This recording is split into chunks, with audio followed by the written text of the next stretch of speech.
Par exemple, hier, il y avait plus de 40 bateaux qui étaient ancrés, dont la plupart qui étaient ancrés dans l'herbier de Zoster en fait. Et on n'est qu'en début de saison et c'est vrai que multiplié par 60 jours de juillet, août et un peu plus en juin et en septembre, on est sur des milliers d'ancrages dans l'herbier de Zoster. C'est sûr que là, tu as un effet de fauche avec les chaînes, Ouais. Ils arrachent tout. Le but en fait c'est vraiment d'éviter la chaîne dans ces zones-là.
Je travaille chez InEurope, une entreprise qui est basée à Concarneau, qui est une entreprise qui est née de la course au large, dans le nautisme.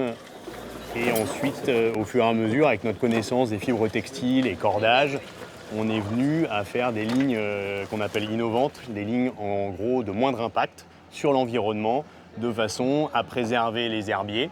On fait des lignes qui sont plus légères et qui durent plus longtemps dans le temps. D'abord, il y a l'effet environnement, c'est-à-dire qu'une ligne en chaîne va avoir un effet de fauche sur les fonds marins que n'a pas la ligne à moindre impact du fait de son poids. Donc on utilise un matériau qui est imputrescible et qui est inerte. Donc la chaîne est faite de maillons alors que le cordage est fait d'un seul tenant. Donc il n'y a pas cet effet de fauche qui va couper ou abîmer les herbiers au fond de la mer.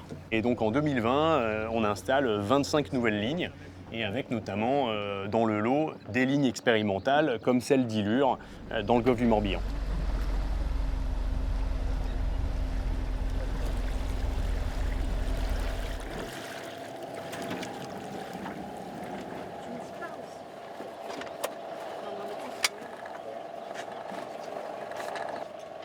J'ai toujours travaillé dans la plongée, dans les travaux.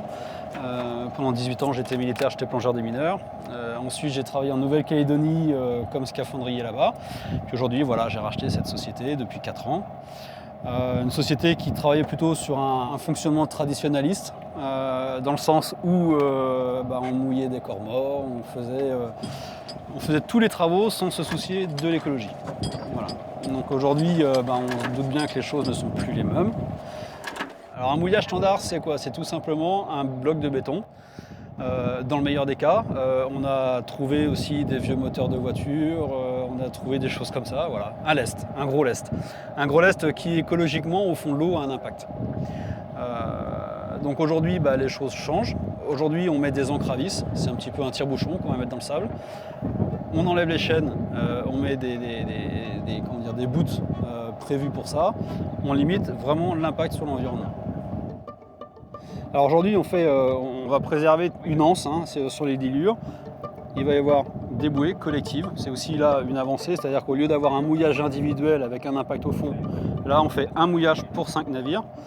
On va créer un chenal d'accès pour aller sur la plage et toute une zone d'exclusion. Il va être réservé que pour les baigneurs, pour la découverte en palme masque tuba. Aucun navire ne pourra rentrer dans cette zone-là.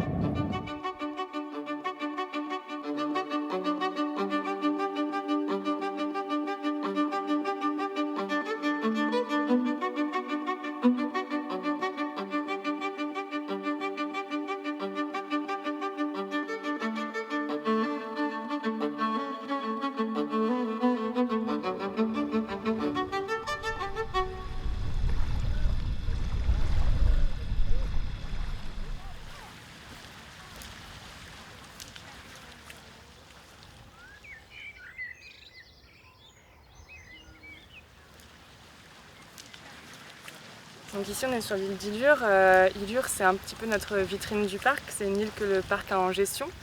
Et on a énormément de plaisanciers qui viennent passer la journée sur l'île, il y a des expositions à disposition, etc.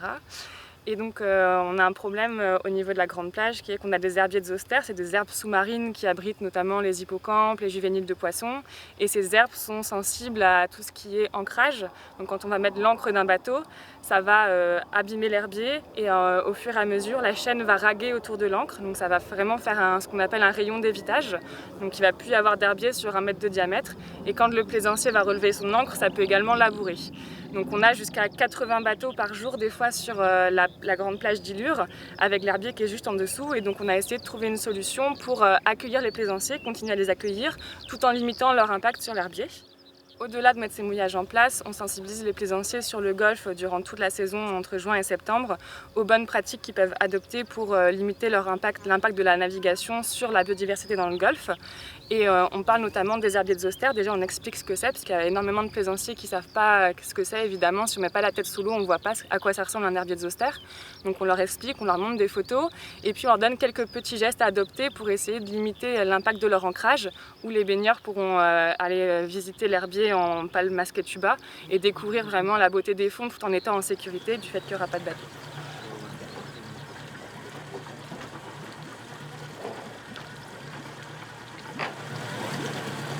Je suis embauché à la commune d'Arradon, mairie d'Arradon, pour la gestion de la zone de mouillage qui se trouve autour de nous, qui est composée de 750 mouillages en eau profonde.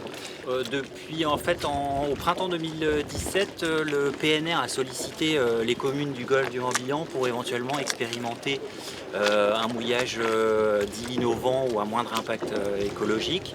Alors c'est vrai que les mouillages traditionnels sont en place depuis beaucoup d'années, donc certains usagers se posent des questions sur des éléments liés à l'évitage, c'est-à-dire à des moments où le bateau va changer de côté en fonction des marées et du vent. Donc là, c'est vrai qu'on nous, en tant que responsable de zone de mouillage, on se doit d'avoir un œil assez vigilant à ce niveau-là, savoir comment seront composés ces mouillages innovants, sachant qu'on est un peu sur les débuts, les mises en place de ces mouillages-là, et on a pu constater qu'au niveau technique, les choses se passaient bien, et qu'au niveau plus l'analyse scientifique, l'herbier repousse, donc il y a vraiment une recomposition de l'herbier de zooster à cet endroit-là, donc c'est tout positif.